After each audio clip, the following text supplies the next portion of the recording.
యేసు ప్రభుల వారి అతి శ్రేష్టమైన నామంలో కూడి వచ్చిన దేవుని పిల్లలైన మీ అందరికీ వందనాలండి. సంతోషంగా ఉన్నారా? సంతోషంగా ఉన్న మనం అందరం కూడా దేవుని స్తోత్రాలు చెల్లిద్దాం. హల్లెలూయా, హల్లెలూయా, హల్లెలూయా. చూడండి, దేవుని వాక్యాన్ని ధ్యానం చేద్దాం. విలాప వాక్యముల గ్రంథము, వాక్యములు 8వ అధ్యాయము, 3వ అధ్యాయము, విలాప వాక్యముల గ్రంథము 3వ అధ్యాయము 22వ వచనాన్ని ఒకసారి. యెహోవా కృపగలవాడు, ఆయన వాత్సల్యత ఎడతెగక నిలుచున్నది. చాలండి, చదివిన వాక్యాన్ని మనం ధ్యానం చేస్తే ఇక్కడ భక్తుడు అంటున్నాడు, యెహోవా కృపగలవాడు. మనం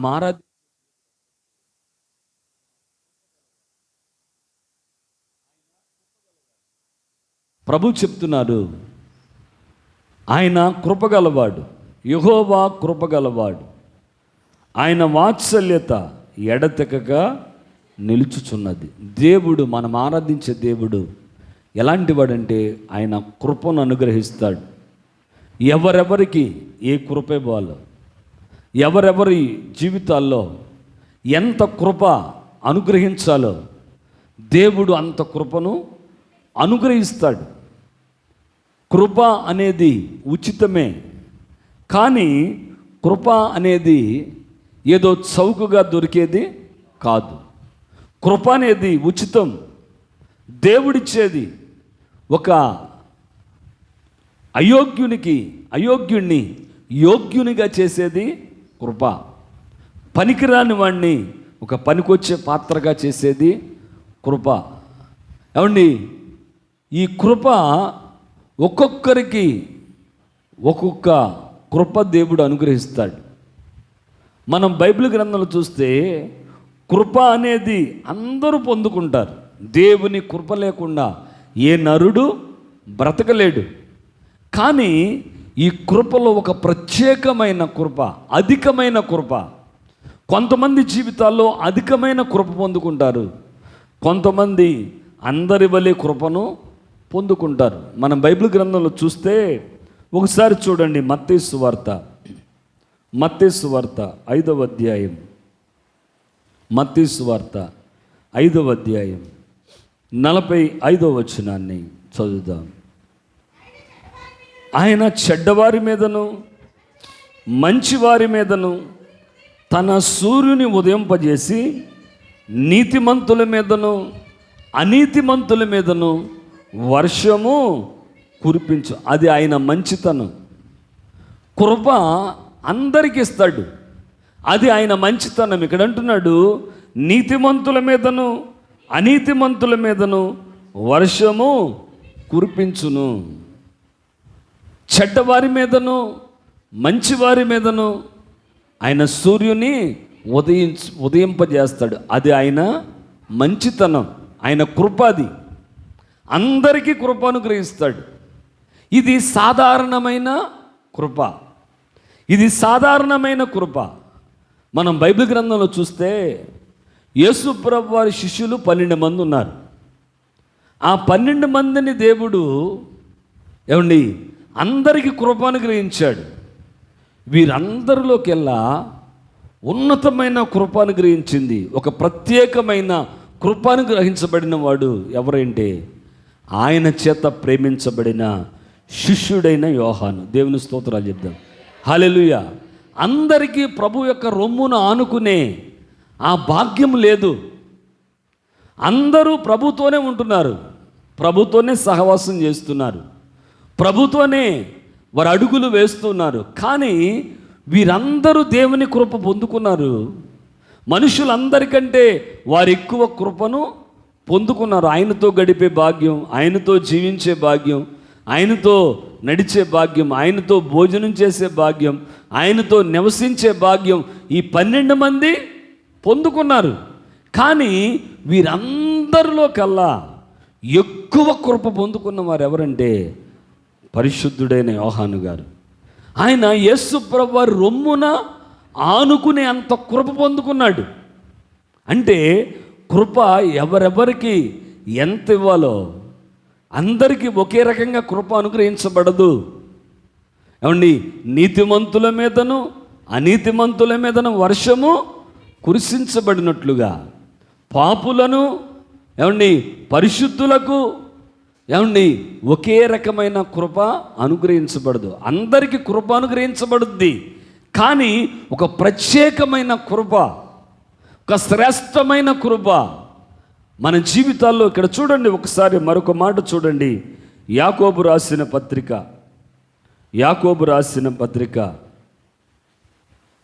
4వ అధ్యాయం. ఇక్కడ అంటాడు పరిశుద్ధుడైన యాకోబు గారు అంటారు, చూడండి ఒకసారి 4వ అధ్యాయం 6వ వచనం. ఆయన ఎక్కువ కృపనిచ్చును. ఏంటి? ఎక్కువ కృపను ఇచ్చును. శిష్యుల్లో 12 మందికి దేవుడు కృప అనుగ్రహించాడు, కానీ అధికమైన కృప, ఒక ప్రత్యేకమైన కృప యోహాను పొందుకున్నాడు.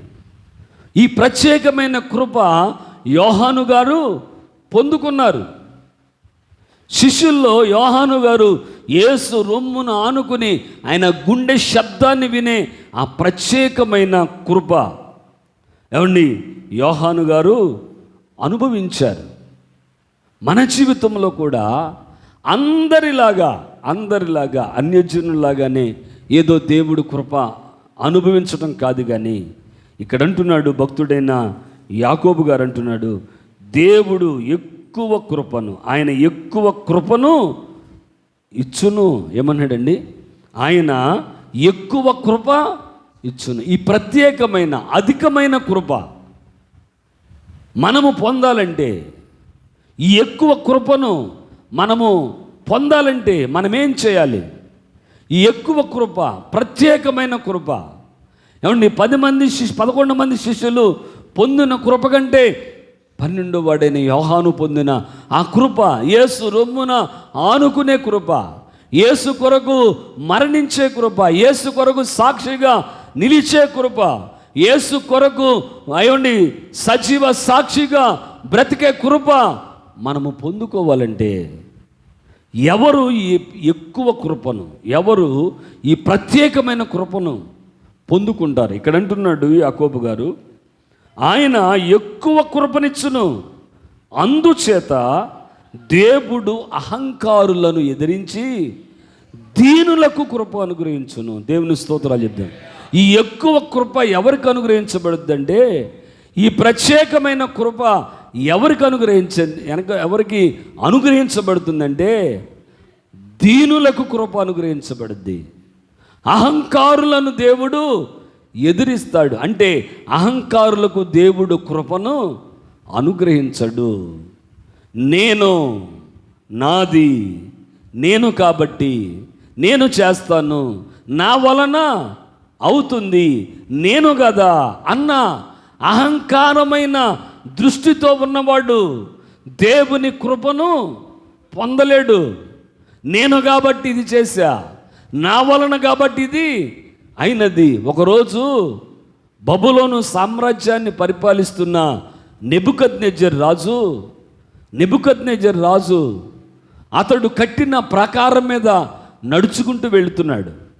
ఆ పట్టణాన్ని కట్టాడు, ప్రాకారాన్ని కట్టుకుని ఆ ప్రాకారం పైన నడుచుకుంటూ అతను కట్టిన పట్టణాన్ని, ఆ యొక్క విధానాన్ని అంతటిని చూస్తూ అతడు అనుకున్నాడు, నేను కదా ఈ పట్టణాన్ని కట్టాను, నా కొరకు కదా దీన్ని కట్టుకున్నాను, నా యొక్క ఘనతను, నా యొక్క వైభవాన్ని, నా యొక్క దీనిని ప్రచురించుకోవడానికి కదా నేను కదా ఈ పట్టణాన్ని కట్టాను అని చెప్పి అతని మనస్సులో గర్వపడుతున్నప్పుడు, అహంకారముగా అతడు ఆలోచిస్తున్నప్పుడు వెంటనే దేవుని యొద్ద నుండి ఒక స్వరము వినపడింది. వెంటనే కృప అనేది లేకుండా తోసివేయబడ్డాడు. ఏమండి, మనుషులు అతన్ని తోలివేశారు. అరణ్యానికి పోయి ఒక పశువు వలె గడ్డి మేసే పరిస్థితికి వీళ్ళడు. ఎలాంటి వాడండి అతడు? 120 సంస్థానాల్లో ఒక గొప్ప చక్రవర్తి. ఈ బబులోను సామ్రాజ్యం అంటే ఇది ఎలాంటి సామ్రాజ్యం తెలుసా? బంగారముతో నింపబడిన సామ్రాజ్యం. దీన్ని దేనికి పోల్చాడంటే దేవుడు బంగారపు శిరస్సుకు పోల్చాడు. అంత గొప్ప మహారాజును దేవుడు గడ్డి మేసేటట్లుగా చేశాడు. కృప ఇవ్వలేదు, కృపను దూరం చేశాడు. ఎందుకంటే అహంకారం. నాది నేను కాబట్టి ఇది చేయగలను, నా వలన ఇది అవుతుంది. మనలో ఎన్నడూ అహంకారం రాకూడదండి. అహంకారం ఎవరిలోనైతే వస్తుందో వారు దేవుని కృపకు దూరమైపోతారు. దేవుడు కృప ఇవ్వడు, ఏమండి, ఆ సమయం ఇవ్వడు. ఒకరోజు దావీదు తన యొక్క యజమానుని చేత, తన రాజు అయిన సౌలు చేత తరమబడుతున్నప్పుడు అతడు అరణ్యములో ఉండి, ఏమండి, ఆ పట్టణములో ఉన్న ఒక సామంతుడైన నాబాలు యొద్దకు ఒక వర్తమానం పంపించాడు. నీ కుమారుడైన దావీదు అరణ్యములో ఉన్నాడు, నీ గొర్రెల కాపరులు నా పక్కన ఆ కర్మేనులో ఉన్నప్పుడు వారికి మేము ఎంతో అండగా ఉన్నాం, వారి యొక్క గొర్రెలు మా చుట్టూ ఉన్నప్పుడు వాటిలో ఒక్కటి కూడా పోకుండా వాటిని మేము కావలి కాసాం. ఈరోజు నీవు పండగ చేసుకున్నావు కాబట్టి పండగ దినమున నా మనుషులు నీ యొద్దకు వస్తున్నారు. కొంచెము భోజనము, కొంచెం ఆహారము, నువ్వు తినేదానిలో కొంచెం ఆహారము మా పనివారికి ఇవ్వమని దావీదు వర్తమానాన్ని పంపితే ఈ నాబాలు అంటాడు, దావీదు ఎవడు? యెషయి కుమారుడు ఎవడు? నేను నా పని వారి కోసం నేను వండించిన ఈ మాంసమును, నేను వండించిన ఈ యొక్క వీటిని నేను బొత్తిగా ఎరగని వానికి ఎలాగూ ఇస్తాను. నేను నాది. ఇలాంటి అహంకారము గలవానికి దేవుని కృప దొరకదండి. దేవుని కృప సమృద్ధిగా దొరకదు. చూడండి, వెంటనే వాడు ఎప్పుడైతే నాది నేను వండించిన పశు మాంసము, నేను వండించిన నా పని వారి కొరకు నేను వండించిన అని ఎప్పుడైతే నేను అన్నాడో, దేవుడు ఏం చేశాడంటే మెనే టేకెల్ ఓ పార్సిల్ అన్నాడు, తీసివేశాడు. ఆ రాత్రే వాడు గుండె పగిలి చచ్చిపోయాడు. కారణం ఏంటంటే అహంకారపు మనస్సు. అహంకారం మనస్సు అండి. చూడండి, నేను అనేవాడిని దేవుడు ఎక్కడా నిలబెట్టలేదు. నాది అన్నవాడిని ఎన్నడూ దేవుడు కృప ఇవ్వడండి. ఎప్పుడు కూడా మనం ఎలా ఉండాలంటే నేను అనేటట్లుగా ఉండకూడదు. ఒకడికంట పంట బాగా పండిందంట, ఏమండి, పంట బాగా పండింది, ఆ సంవత్సరం పంట బాగా పండింది, విస్తారముగా పండింది. వాడు పండుకుని ఆలోచిస్తున్నాడంట, ఇదిగో 1000 బస్తాలు అనుకున్నాం, 3000 బస్తాలు పండి, ఇక కొట్లు ఇప్పేసి పెద్దవి కట్టేసి వాటిలో ఈ ధాన్యమంతా సమకూరుస్తా అని చెప్పి సమకూర్చుకుని అంటున్నాడంట, నా ప్రాణమా తిను, నా ప్రాణమా త్రాగు, నా ప్రాణమా సుఖించు, నీకు అనేక సంవత్సరములు కావలసిన వాటిని నేను సిద్ధపరిచాను అంటున్నాడు. నా ప్రాణము నాది, నేను నా కొరకు నాది అని ఎప్పుడైతే అన్నాడు, వెర్రివాడ, ఈ రాత్రి నీ ప్రాణాన్ని తీసుకుంటాను. నువ్వు సంపాదించింది ఎవరు తగ్గుతుంది? అందుకని అహంకారము గల వారికి దేవుడు కృపను ఇవ్వడు. నాది అనేవాడికి దేవుడు కృప ఎన్నడూ ఇవ్వడండి. అందుకని భక్తుడైన పౌలు గారు అంటాడు, నేను కాదు క్రీస్తే నా యందు నివసిస్తున్నాడు. మనం ఎలాంటి ఉన్నత స్థితిలోకి వెళ్ళినా, దేవుడు మనల్ని హెచ్చించి గొప్ప స్థితిలో పెట్టినా, మనం ఎప్పుడు కూడా నా బలం వలన సంపాదించుకున్నా, నా జ్ఞానం వలన సంపాదించుకున్నా, నా శక్తి వలన దీనిని సంపాదించుకున్నా అనే మాట మనలో రాకూడదండి. మనం ఎప్పుడు నేను కాదు క్రీస్తే అన్నట్లుగా మనం అహంకారమైన దృష్టి లేకుండా మనం బ్రతికితే దేవుడు ఏం చేస్తాడంటే కృపను అనుగ్రహిస్తాడు. అహంకారులకు దేవుడు కృపనివ్వడు, దీనులకు ఆయన కృప ఇస్తాడు. ఎవరికండి? దీనులు. ఎవరైతే దీనత్వము కలిగి దీనులుగా ఉంటారో వారికి దేవుడు కృపనిస్తాడు. అహంకారులకు దేవుడు కృపనివ్వడు. అహంకార దృష్టి గల వారికి, నేను నాది అనుకునేవాడికి, నా జ్ఞానం, నా తెలివి, నా బలం అనుకునే వాడికి దేవుడు కృపను ఇవ్వడు. ఎవరికి ఇస్తాడు? దీనులకు కృపను ఇస్తాడు. ఎవరు దీనులు? దీనులు అంటే ఎవరు? చేతులు కట్టుకుని వణికేవాడు దీనుడా? చేతులు కట్టుకుని మనుషుల ముందు షోయింగ్ చేసేవాడు దీనుడా? కాదు. బైబిల్ ఏం చెప్తుంది తెలుసా? ఒకసారి చూడండి, మత్తయి సువార్త 5వ అధ్యాయం 3వ వచనాన్ని ఒకసారి చూద్దాం. ఆత్మ విషయమై దీనులైన వారు ధన్యులు. ఎవరండి? ఎవరు దీనులు? ఆత్మ విషయమై దీనులైన వారు ధన్యులు. ఏంటండి? ఆత్మ విషయమై దీనులు ధన్యులు అంటే దీని అర్థం ఏంటి? ఆత్మ విషయమై దీనులైన వారు ధన్యులు అంటే దీని అర్థం ఏంటో తెలుసా? ఆత్మ విషయమై మన దరిద్రత ఏంటో తెలుసుకున్నవాడు దీనుడు, ధన్యుడు. ఆత్మ విషయమై అంటే ఇప్పుడు మన శరీర విషయమై మన ఎంత దరిద్రులో మనకు తెలుసు. ఈరోజు పూటకు డబ్బులు లేవు, అన్నం వండుకోలేదు, అన్నం వండుకోలా. 2 రోజులు డబ్బులు లేవు, నీకు అన్నం వండుకోలా, భోజనం చేయలా. 10 మందికి చెప్తావు ఏమని? ఆహారానికి లేదండి, తినటానికి కూడా లేదు, భోజనం వండుకోలేదు అని చెప్పి మనం ప్రజలు చెప్పుకుంటూ ఉంటాం. మన దగ్గర డబ్బులు లేవు. ఏదైనా ఏమండి ఒక పని చేయటానికి డబ్బులు లేవు. ఒక వ్యాపారం చేయటానికో లేకపోతే దేనికో ఏదో ఒక పనిని ప్రారంభించాం, దానికి డబ్బులు లేవు. దాన్ని ఏం చెప్తాం? ఇలా పని ప్రారంభించామండి, దానికి కావలసిన డబ్బులు లేవు అని మనం చెప్తాం. అది మనం తెలుసుకున్నాం. ఏంటి? మన శరీర విషయంలో ఈరోజు తినలేదు, అది తెలుసుకున్నాం, అది నీకు అర్థమైంది. ఒంట్లో నీరసంగా ఉంది, అది అర్థమైంది. ఏంటమ్మా అలా ఉన్నావు అంటే నీరసంగా ఉందండి, బాగాలేదు, ఒంట్లో బాగాలేదు అని మనం చెప్తాం. కానీ మన ఆత్మ విషయమై ఆత్మలో మనం ఎంత దరిద్రతను అనుభవిస్తున్నామో, ప్రార్థించవలసినంతగా ప్రార్థించలేకపోతున్నావు, దేవుని సన్నిధిలో గడపవలసినంతగా గడపలేకపోతున్నావు, దేవుని సన్నిధిలో గడపవలసినంతగా దేవుని వాక్యాన్ని చదవని దరిద్రత నువ్వు అనుభవిస్తున్నావు. అది నువ్వు గుర్తెరిగేవా? జేబులో 10,000, రోజు 5,000 ఉంటాయి, లేకపోయినానుకో అమ్మో డబ్బులు లేవు. ఈ మనసంతా పద్దాక అదే అంటది, డబ్బులు లేవు.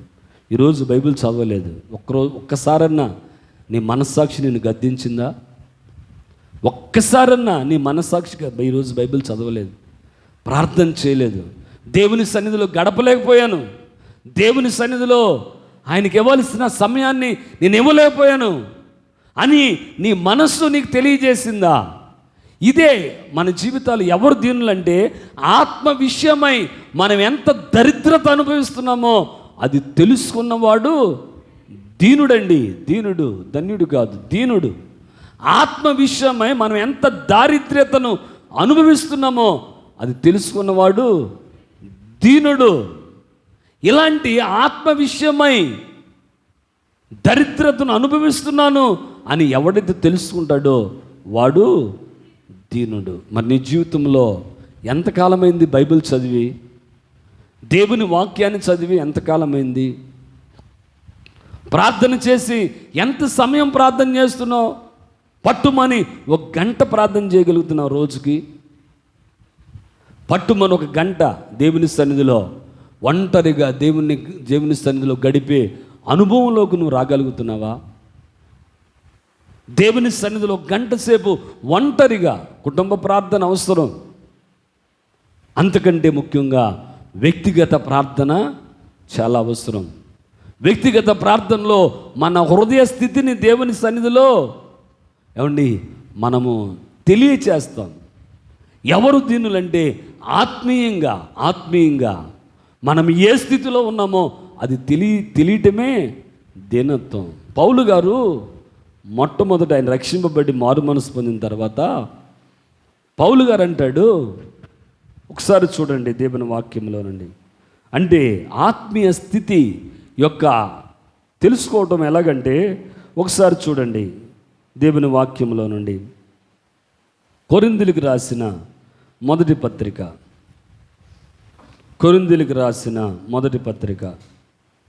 9వ అధ్యాయం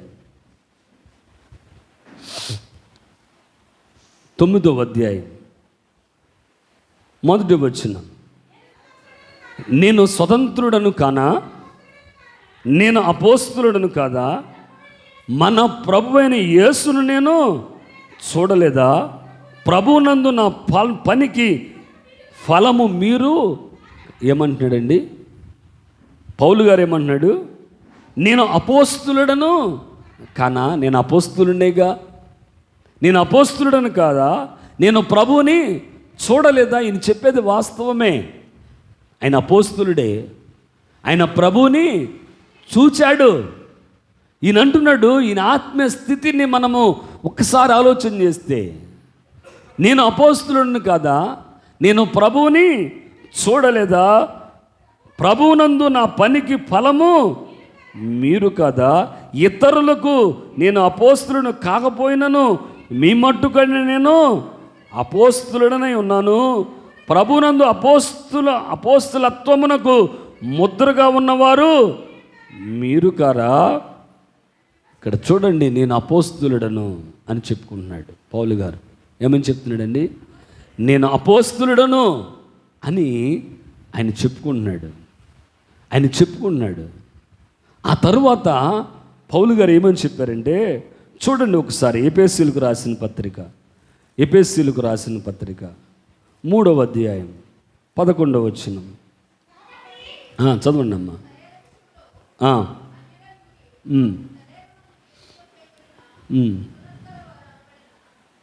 ఎఫెసీయులకు రాసిన పత్రిక 3వ అధ్యాయము 11వ వచనం నేను చదువుతాను, వినండి. ఆఖరిగా నేను చదువుతాను. 11వ వచనంలో ఆఖరి మాట,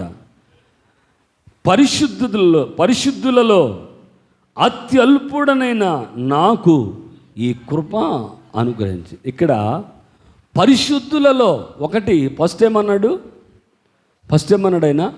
అపోస్తలుడను కానా అన్నాడు. ఇక్కడ అన్నాడు పరిశుద్ధులలో అల్పుడను. ఏమన్నాడండి? అంటే ఇందాకేమన్నాడంటే నేను అపోస్తలుడను కానా అని ఒక గొప్పగా ఆయన తనంతట తాను చెప్పుకున్నాడు. తనంతట తాను నేను గొప్పోడిని, నేను అపోస్తలుడను కాదా, నేను ప్రభువుని చూడలేదా అని చెప్పుకున్నాడు. కానీ దినదినము ప్రభువుతో కూడా గడుపుతూ ఆయన ఆత్మీయ దారిద్ర్యత ఏంటో తెలుసుకున్న తర్వాత ఆయన అంటున్నాడు, పరిశుద్ధులలో నేను అత్యల్పుడు. ఏమన్నాడండి? పరిశుద్ధులలోనేనా? ఇందాకేమన్నాడు? నేను అపోస్తలుడను కానా అంటున్నాడు. ఇక్కడ అంటున్నాడు, నేను పరిశుద్ధులలో అత్యల్పుడను కానా అంటున్నాడు. మరొక మాట అంటాడు, చూడండి తిమోతికి రాసిన మొదటి పత్రిక 1వ అధ్యాయం 16వ వచనాన్ని ఒకసారి చూద్దాం. అయినను నిత్య జీవము నిమిత్తము తనను విశ్వసించుబోవారికి నేను మాదిరిగా ఉండులాగున యేసుక్రీస్తు తన పూర్ణమైన దీర్ఘశాంతమును ఆ ప్రధాన పాపినైన నాయందు కనుపరుచున్నట్లు నేను కృప పొందుకున్నాను, కనికరము పొందుకున్నాను, కృప పొందుకున్నాను. ఎంత దీనత్వం అతనిలోకి వచ్చేసింది చూసారా? ఫస్ట్ ఆయన అంటున్నాడు, నేను అపోస్తుల్ని కాదా, నేను ప్రభువుని చూడలేదా, నేను వారి వలె నేను పరిచర్య చేయట్లేదా, వారి వలె నేను కూడా పరిచర్య చేయట్లేదా, ఆత్మలను రక్షించట్లేదా, ఇదిగో నా ఆత్మ, నేను రక్షించిన ఆత్మలు మీరు కాదా అని చెప్పి తనను తాను ఆయన ఏం చేస్తున్నాడంటే ఆ విధానంలో ఆయన ఉన్నాడు. ఎప్పుడైతే ఆత్మలో ఆయన దీనుడై, అంటే ఆయన ఆత్మ యొక్క దారిద్ర్యతను తెలుసుకుంటున్నాడు, అప్పుడు అంటున్నాడు, నేను పరిశుద్ధులలో అత్యల్పుడును. ఎంత తగ్గించుకున్నాడండి, నేను పరిశుద్ధులలో అత్యల్పుడను. ఇక్కడ అంటున్నాడు, నేను పాపుల్లో ప్రధాన పాపిని. ఏమన్నాడండి, నేను ఆ ప్రధాన పాపినైనా, అంటే పాపులలో ప్రధాన పాపినైనా నాయందు దేవుడు కనికరి. ఎంత దేవుని ముఖ కాంతిలో మన రహస్య పాపములు. మనము దేవుని కృప అత్యధికముగా పొందుకోవాలంటే మనలో ఏం కావాలంటే దీనత్వము కావాలి. ఎవరు దీనులు? ఎవరైతే ఆధ్యాత్మిక స్థితిలో ఎంత దారిద్ర్యతను అనుభవిస్తున్నారో తెలుసుకున్నవాడే దీన్ని. నువ్వేమంటావు అంటే, వాడెవడరా, నాకంటే భక్తిపరుడా, నాకంటే ప్రార్థనాపరుడా, నాకంటే యోగ్యుడా, నాకంటే ఆత్మలను సంపాదించాడా, నాకంటే గొప్పవాడా అని విర్రవీగుతాం మనం. కానీ ఇక్కడ చూడండి ఎంత దీనత్వము, ఎంత దీనత్వము. మన జీవితాలు ఎలా ఉండాలో తెలుసా? మనం ఎలా ఉండాలంటే మన ఆత్మీయ స్థితి, నిజంగా ప్రభువా నిన్ను సన్నిధిలో గడపలేకపోతున్నాను, నీకు ఇవ్వవలసిన సమయాన్ని నేను ఇవ్వలేకపోతున్నాం. ఎప్పుడైతే మనం మన ఆత్మీయ దారిద్ర్యతమేంటో మనం తెలుసుకున్నప్పుడే మనం ఇంకా ప్రభువుతో ఐక్యపరచబడతాం. ఎప్పటికప్పుడే మనం, నేను బాగున్నాను, వాడికంటే నేను బెటరే, వాడికంటే నేను భక్తిలో బాగున్నాను, అదిగో ఆ సహోదరుడి కంటే, ఆ సహోదరి కంటే నేను బాగా ప్రార్థన చేసే వ్యక్తిని అని మనం ఎప్పటికప్పుడే మనుషుల మీద ఏమండి వారిని పోల్చుకుంటూ ఉంటే మనమెన్నటికీ దేవుని కృప అత్యధికముగా పొందలేము. మనం ఎప్పటికప్పుడు ఏం చేయాలంటే దేవుని ముఖ కాంతిలో మన రహస్య పాపాలు తెలుసుకుని మనము ఆధ్యాత్మికతలో ఎంత దారిద్ర్యముగా ఉన్నామో ఒక్కసారి మనం తెలుసుకోవాలి. మనం ఆధ్యాత్మికతలో ఎంత దారిద్ర్యంగా ఉన్నామో తెలుసుకుంటేనే మనము ఆ దారిద్ర్యత నుండి బయటకు వచ్చి, ఆ దారిద్ర్యత నుండి బయటికి వచ్చి ఒక సమృద్ధి అయిన జీవాన్ని పొందుకోగలం.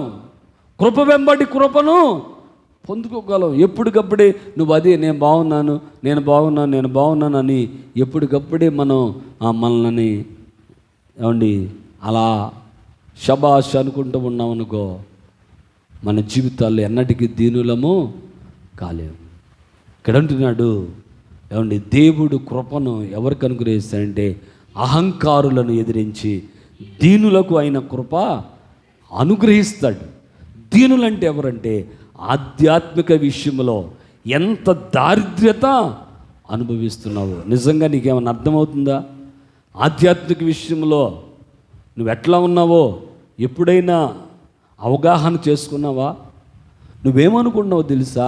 నేను ఆధ్యాత్మిక విషయంలో నేనెంతో గొప్పోడిని, నేనెంతో బలవంతుణ్ణి, నేనెంతో ఆధ్యాత్మికతలో ఎదిగిపోయా, కొమ్ములో చేసిని ఆధ్యాత్మికతలో చాలా ఎదిగిపోయా, ఆధ్యాత్మిక విషయంలో ఎవడి మాట వినాల్సిన పని నాకు లేదు అనే గర్వము నీలోకి వచ్చేసింది. ఆధ్యాత్మిక విషయంలో నువ్వెంత దారిద్ర్యతో ఉన్నావు నీకు ఏమైనా అర్థమవుతుందా?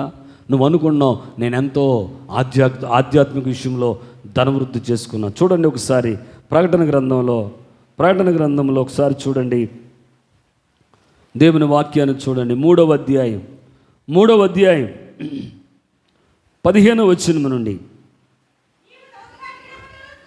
వచనం నుండి నీ క్రియలను నేను ఎరుగుదును, నీవు చల్లగా, నేను ఆధ్యాత్మిక విషయంలో నువ్వు చల్లగానే, అటు పాపిగానైనాను ఇటు పరిశుద్ధుడిగానైనా నీవు లేవు, ఇటు చల్లగానైనాను ఇటు వెచ్చగానైనాను లేవు, నీవు నిలువెచ్చని, నీవు చల్లగానైనాను వెచ్చగానైనాను లేవు, నువ్వు చల్లగానైనా వెచ్చగానైనా ఉండినను నీకు మేలు. నువ్వు చల్లగానైనా ఉన్నా నీకు మేలే. ఏమండి, అన్నీ వదిలేసి లోకంలో కలిసిపోతే పర్వాలా. ప్రభు అంటున్నాడు ఇక్కడ, నువ్వు చల్లగానైనాను వెచ్చగానైనాను లేవు, నులువెచ్చని స్థితి. ఇటు భక్తి వేషం వేసుకున్నావు, భక్తి లేదు. ఇటు పరిశుద్ధుడుగా బ్రతుకుతున్నట్టు కనపడుతున్నావు, పరిశుద్ధుడు కాదు. పరిశుద్ధుడు అయితే నీ నోటి వెంట వ్యర్థమైన మాటలు ఎందుకు వస్తున్నాయి? పరిశుద్ధుడు అయితే నీ నోటి వెంట బూతులు ఎందుకు వస్తున్నాయి? పరిశుద్ధుడు అయితే అనకూడని మాటలు నీ భార్యను నీ భర్తను ఎందుకు అంటున్నావు? నువ్వు పరిశుద్ధుడు అయితే, నువ్వు నీతిమంతుడు అయితే, నువ్వు నీ సహోదరుని విషయంలో ఎందుకు కొండేలు చెప్తున్నావు?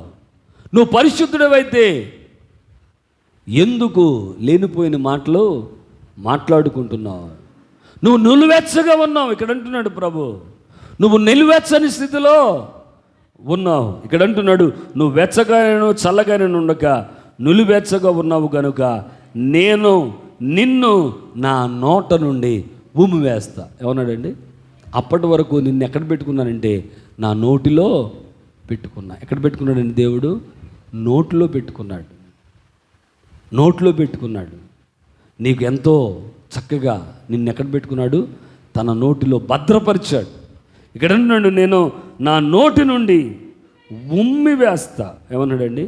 నా నోటి నుండి ఉమ్మివే ఉద్దేశించా. ఇక్కడ అంటున్నాడు ప్రభు, అంటున్నారు, నీవు దౌర్భాగ్యుడువు. ఎవరువు? నువ్వెవరివి? దౌర్భాగ్యం. నీ యొక్క ఆధ్యాత్మిక స్థితి దేవునికి ఎలా కనపడుతుంది తెలుసా? ఒక దౌర్భాగ్యంగా కనపడుతుంది. అయ్యో, ఎంత దుఃఖకరం అండి ఇది.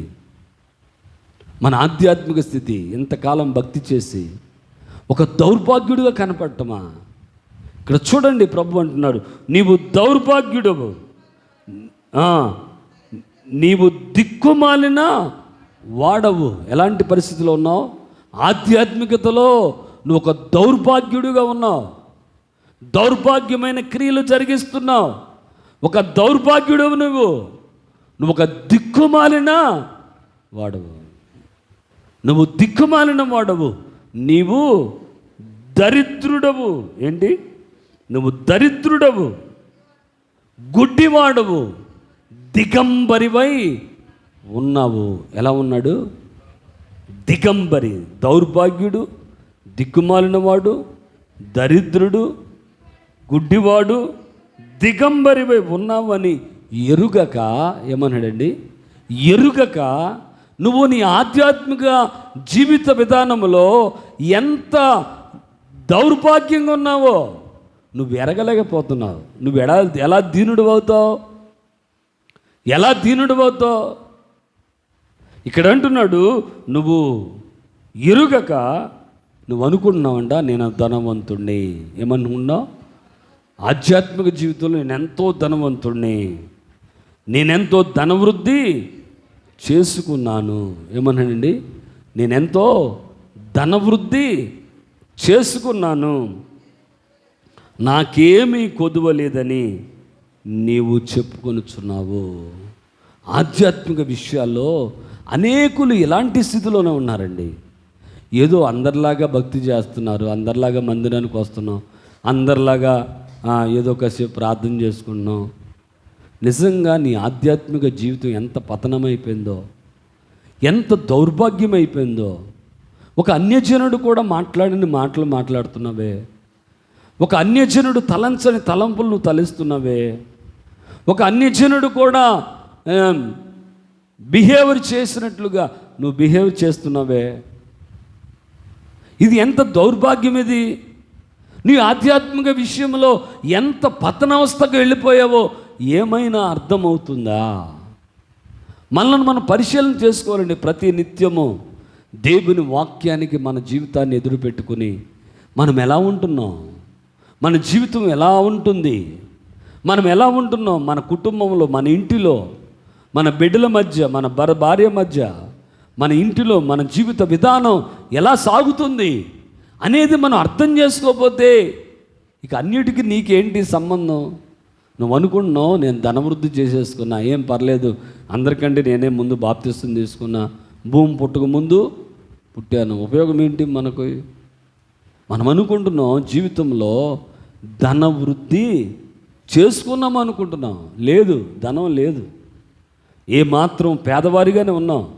ఈ వాక్యము ఏమండి కొంతకాలానికి మరుగైపోతే మన హృదయంలో ఒక్క మాటైనా ఈ హృదయంలో ఉందా? ఈ వాక్యము మన హృదయంలో ముద్రించబడిందా? ఈ వాక్యము మన హృదయంలో, మన అంతరంగంలో ముద్రించబడిందా? లేదు. ఒకరోజు ఒక భక్తుడు ఒక చోటుకు వెళ్ళాడంట. వెళ్ళినప్పుడు అక్కడ ఒక గుహలో క్రీస్తు యేసు ప్రభు వారిని నమ్ముకున్నందుకు ఒక 70 మందిని 80 మందిని అక్కడ పారవేశారంట. వారిని బంధించేసి వారు బంధించి ఉంచారు. ఆ భక్తుడేమో ఆ గుహలకు వెళ్ళాడు. వెళ్ళినప్పుడు ఆయన ఒక మాట అన్నాడంట, మార్కు సువార్త ఫలానా అధ్యాయం ఫలానా వచనము అనంతంగానే వారు ఆ వచనాన్ని, ఆ గ్రంథాన్ని మొత్తం ఒకటి చెప్పేశాడంట. మార్కు సువార్త మొత్తం ఒక అతను చెప్పేశాడంట, రోమాపత్రిక ఒకటి చెప్పేశాడంట. ఇలాగా ఒక్కొక్కరు ఒక్కొక్క గ్రంథాన్ని చెప్పేస్తున్నారంట. వీరు ఒక్కొక్కరు ఒక్కొక్క గ్రంథాన్ని బట్టి పట్టేశారు. వీరు 60 మంది ఉంటే ఈ 60 మంది 60 ఏమండి లేఖనాలను వీరు సజీవమైన బైబిళ్ళుగా వీరు మారిపోయారంట. నిజంగా మన జీవితంలో మనం ఎంత దరిద్రత అనుభవిస్తున్నామంటే, ఒక్క వాక్యమైనా మన కంఠస్థంగా మనము వచ్చిన వాక్యం ఒక్కటైనా ఉందా? హృదయంలో వాటిని ముద్రించుకుంటున్నామా? లేదు. సమయమంతా వ్యర్థం చేస్తున్నాం, సమయమంతా కాలము గడిపేస్తున్నాం. మనం ఎంత దారిద్ర్యతలో ఉన్నామో ఆత్మ విషయమై. నిజమే, నువ్వు శారీరక విషయమై, నువ్వు డబ్బు విషయమై మంచి హోందాగానే ఉన్నావు, మంచి ఉద్యోగం ఉంది, మంచి వ్యాపారం ఉంది, మంచి పొలం ఉంది, డబ్బు ఉంది, పర్లా, ఏం బాధలేదు, హ్యాపీగా ఉంది. కానీ ఆత్మ విషయమై మనం ఎంత దారిద్ర్యత అనుభవిస్తున్నాం. ఇక్కడ అనుకున్నానంట, నేను ధనవృద్ధి చేసుకున్నాను, నాకేమీ కొద్ది. దేవుడు అన్నాడు, నువ్వు దరిద్రుడవు, నువ్వు ఆత్మ విషయంలో ఎలా ఉన్నావంటే దరిద్రత అనుభవిస్తున్నావు. అర్థమవుతుందా? నీకేమైనా అర్థమవుతుందా? దరిద్రతను అనుభవిస్తున్నాను అన్న మనసులో ఇసుమంత ఆలోచన నీలోకి వస్తుందా? మన జీవితాల్లో మనం తెలుసుకోవాలండి, ఆత్మ విషయమై దీనులైన వారు ధన్యులు. దీనులకు ఏమవుద్దంటే దేవుని కృప అనుగ్రహించబడుతుంది. ఏమవుద్ది? దీనులకు దేవుని కృప అత్యధికముగా అనుగ్రహించబడుతుంది. ఆ దీనులు ఎవరంటే ఆత్మ విషయమై మనము ఎంత దారిద్ర్యముగా ఉన్నామో, ఆత్మ విషయమై మనం ఎలా ఉన్నామో మనము నిజముగా తెలుసుకోగలిగితే మనమే దీనులం. ఒకవేళ నీవు భక్తిలో ఏమాత్రము ఇదవకుండా ఏమండి దరిద్రత అనుభవిస్తూ నేను మంచి పట్టు వస్త్రాలు కట్టుకున్నాను అని అనుకుంటే దేవుడు కోడ్ చేస్తాడు. ఇక్కడ అదే అంటున్నాడు, ఈ సంఘాన్ని అదే అంటున్నాడు దేవుడు, నీవు దరిద్రుడు, దిక్కుమాలిన వాడవు, నువ్వు దౌర్భాగ్యుడవు అని చెప్పి ఆ సంఘాన్ని గద్దిస్తున్నాడు. ఆయన అంటాడు, చూడండి ఒకసారి దేవుని వాక్యములోనండి, నీవు ధనవృద్ధి చేసుకున్నట్లు అగ్నిలో పుటము వేయబడిన బంగారమును నీ దిశమలకు సిగ్గు కనపడకుండా ధరించుకున్నటకు తెల్లని వస్త్రములను నీ దృష్టి కలిగినట్లు నీ కనులకు కాటుకను కొనుమని నీకు బుద్ధి చెప్పుచున్నాను. బంగారం కొనుక్కో, దేవుని సన్నిధిలో వాక్యాన్ని చదువుకో, ఎక్కువ సమయాన్ని వాక్యాన్ని ధ్యానించు, అప్పుడు నీకు ధన సమృద్ధి కలుగుద్ది. ఈ వాక్యమే మనకు వెండి బంగారముల కంటే అత్యధికమైనది, శ్రేష్టమైనది ఈ వాక్యమే. ఈ వాక్యాన్ని ధ్యానించాలండి. ఈ వాక్యాన్ని ధ్యానించేవాడు, దివారాత్రులు ధ్యానించేవాడు, వాడు ఎలా ఉంటాడు? పచ్చని చెట్టు వలె, తన కాలమందు ఫలమిచ్చు చెట్టు వలె ఉంటాడు. కాబట్టి దేవుని పిల్లలమైన మనం ఆధ్యాత్మికతలో ఎంత దారిద్ర్యతను అనుభవిస్తున్నామో మనం ఏం చేయాలంటే తెలుసుకునేవాడు దీనుడు. అలాంటి వాడికి దేవుడు ఏం చేస్తాడంటే తన కృపను అనుగ్రహిస్తాడు. అంతేకాకుండా చూడండి ఒకసారి యెషయా గ్రంథం, ఎవరు దీనులంటే యెషయా గ్రంథం 66వ అధ్యాయం, యెషయా గ్రంథం 66వ అధ్యాయం 2వ వచనాన్ని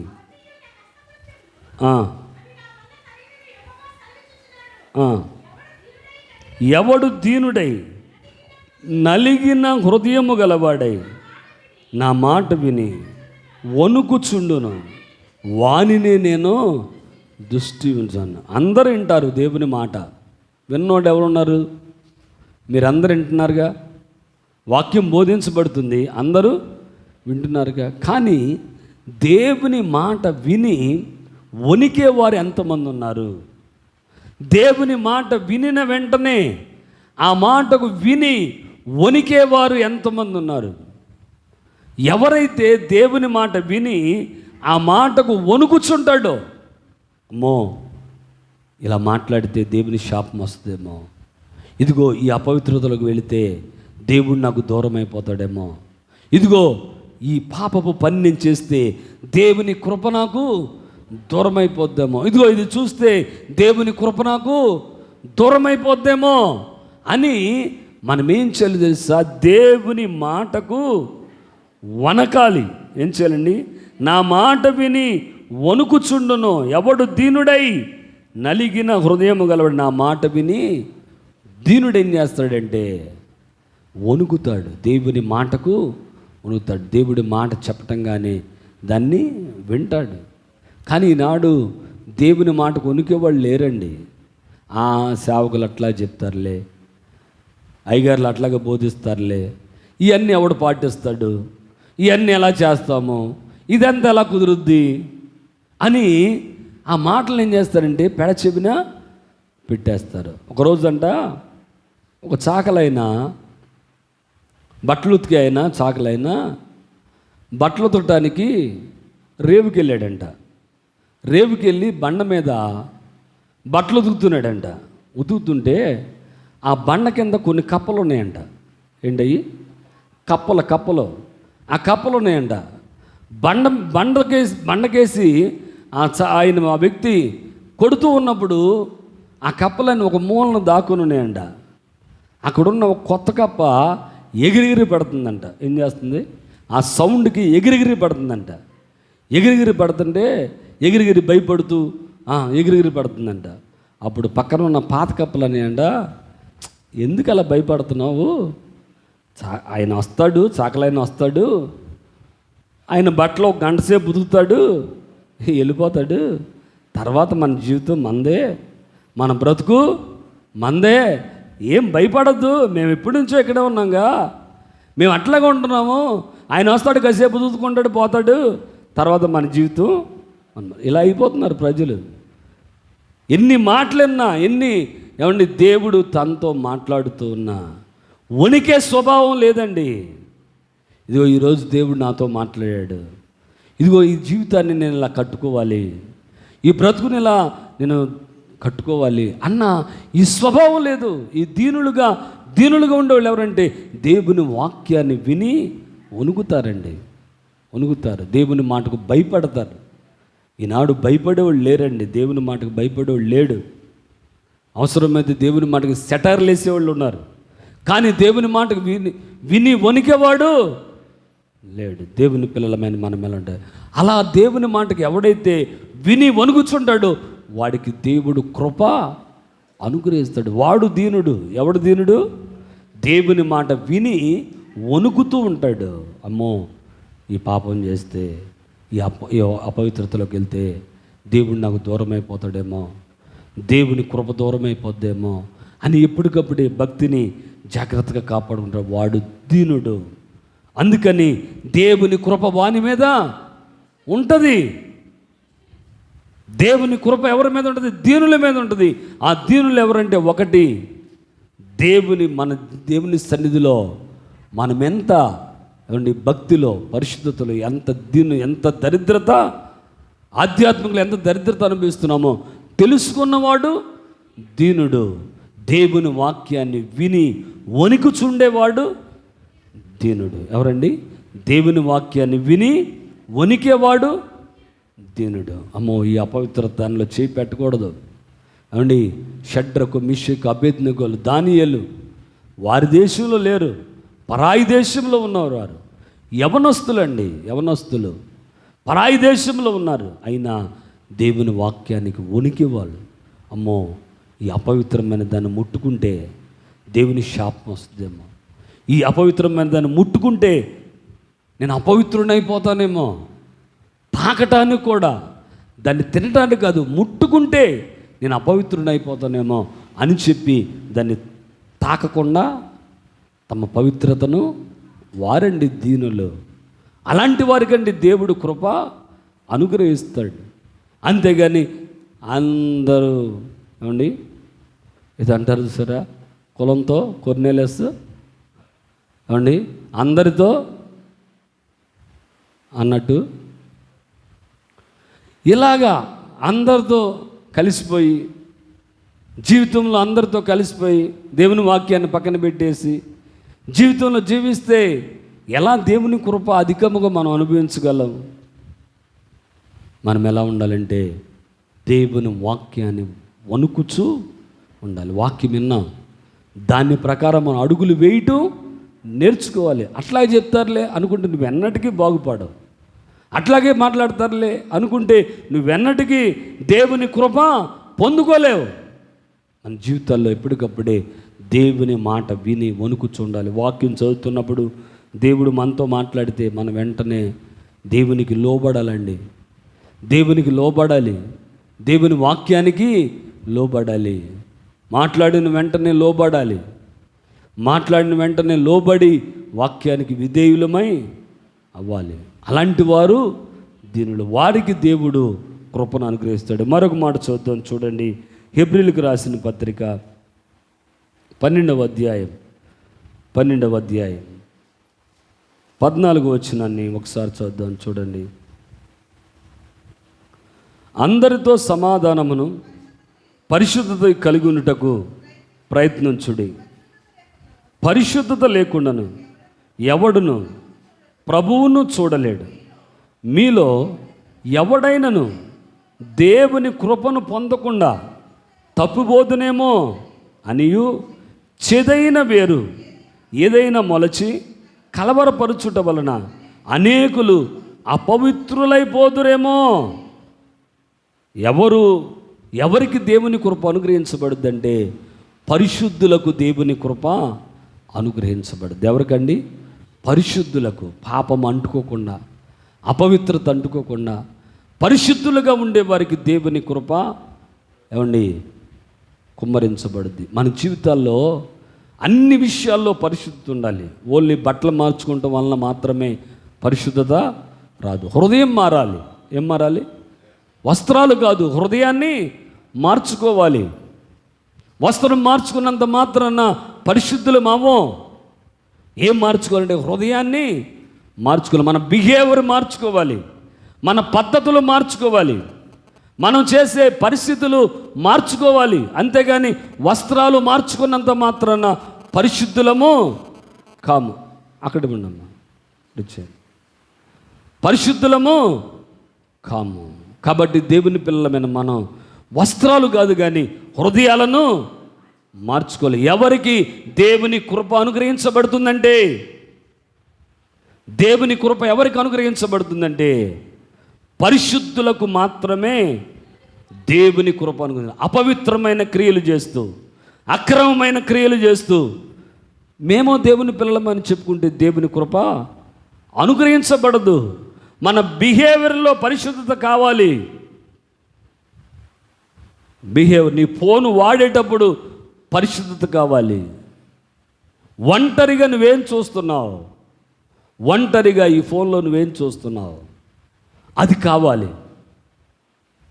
మనము అంటే కొంతమంది భార్యాభర్తలు ఉంటారు ఇద్దరు, వీళ్ళ ఫోను పాస్వర్డ్ వీళ్ళకి తెలియదు, వీళ్ళ పాస్వర్డ్ వాళ్ళకి.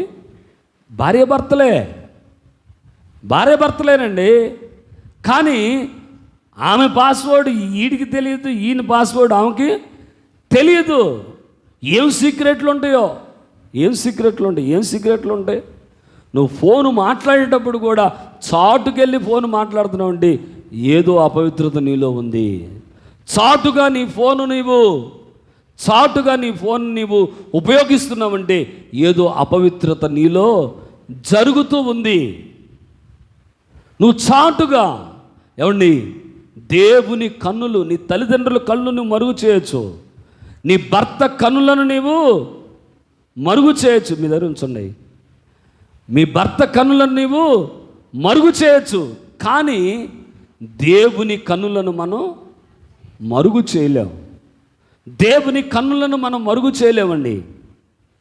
దేవుని కన్నులకు మరుగైనదేది లేదు. మనం ఏం చేస్తున్నాం, ఎక్కడ ఉంటున్నాం, ఏమి ఉపయోగిస్తున్నాం, ఏం చూస్తున్నాం, దేనిని మనం ప్రేమిస్తున్నాం.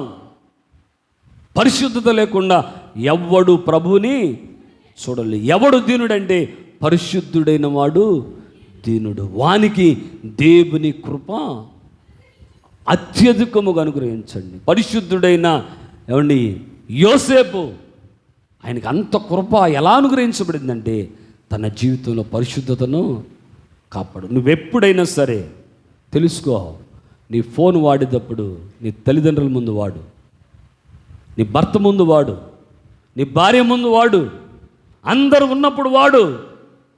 అంతేగాని ఎవరు లేని సమయంలో నువ్వు ఫోను సీక్రెట్గా వాడుతున్నాండి, ఏదో దానిలో అపవిత్రత దాగి ఉంది. ఆ విషయంలో కూడా మనము జాగ్రత్తగా ఉండాలి. మన పాస్వర్డ్ మన ఇంట్లో అందరికి తెలిసేటట్లుగా ఉండాలి. అది యథార్థత అండి. అంతేగాని పిల్లలకి పాస్వర్డ్ తెలియదు,